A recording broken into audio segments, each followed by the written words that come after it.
It's 2 o'clock on a Friday morning. That can only mean one thing. New episode of Falcon and Winter Soldier, baby. Let's get it.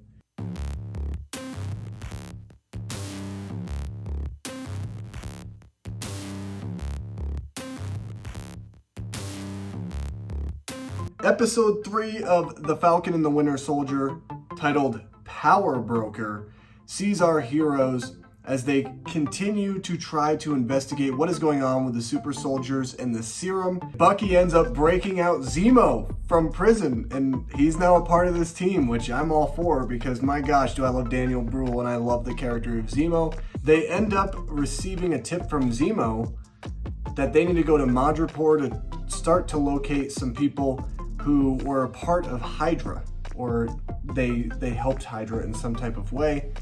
And in Madripoor, which is, by the way, a beautiful city, it's so weird. I want to talk about certain aspects of it, but I'll get there once I'm done with kind of the format of how this episode went. In Madripoor, they come across Sharon Carter, who has been on the run for a few years after helping Cap and Bucky and Sam in the events of Civil War. She ends up helping them as well, and you find out that she's doing actually really well at Madripoor. She's selling actual real art that she's stealing. Then there's another connection to a scientist who actually developed the serum, but it was stolen from the Flag Smashers.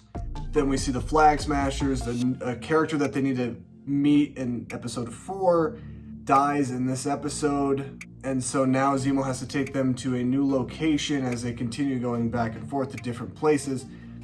And that's the one irritating thing about this episode, in my opinion.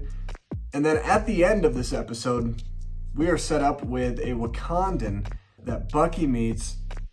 And we have seen this Wakandan before from Captain America Civil War, and she wants Zemo. That's kind of it. We also know that Captain America, the new Captain America, John Walker, is trying to track down Bucky and Sam and also trying to figure out the clues to what is going on.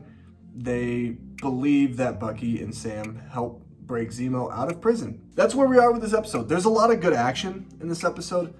Sharon Carter shows that she really is capable of handling people, and she's a bad A. She knows how to fight now. And there's one thing about her that's very tricky, though, is I believe that she might be a villain. Because at the end of the episode, something almost seems like it's revealed to an extent where potentially she has a problem with Sam and Bucky. I'm gonna make a guess. I'm gonna make a theory of who Sharon Carter actually is.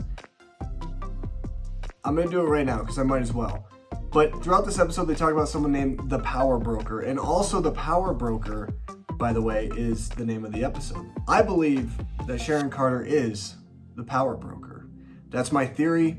I'm probably wrong because I was really wrong about my WandaVision theories because, my goodness, Marvel just loves to smack us in the face sometimes. I will say that this episode, although it felt the most lackluster to me and the least exciting, and by far it's my least favorite episode of the 3, I love the setup of this episode because I really do believe that we're getting into some amazing territory for the final 3 episodes of this great series. And I can say great, even though I didn't love this episode, this is still a very fun series.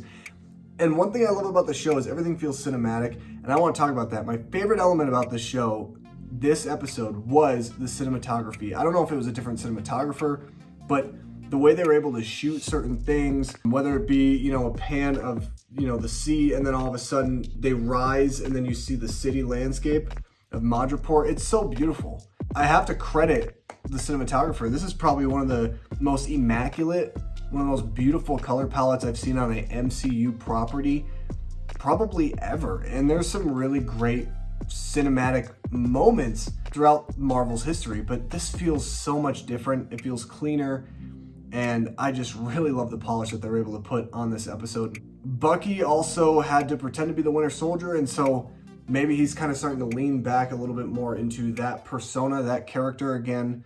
But I think he's going to have to try to find a balance between the Winter Soldier and Bucky Barnes. That's the most important thing for him. Be an insane meta-human, but still continue to be yourself. Don't lose yourself in that persona. And I think that we're going to see him try to balance that throughout the rest of these final 3 episodes. I love the chemistry with him and Sam. I talked about it last week, but this week there's some amazing moments as well between the two characters.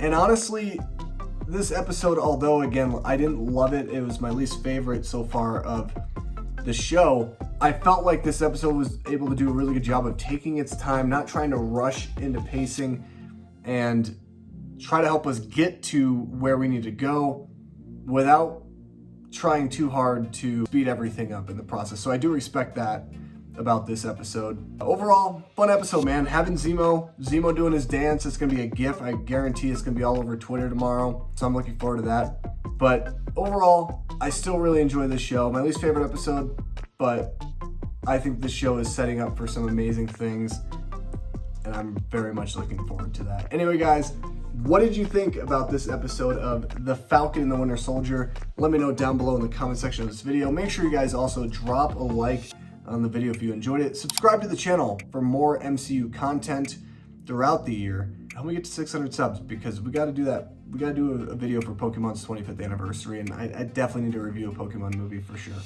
Thank you guys so much for watching, and I will catch you guys in my next video. Bye.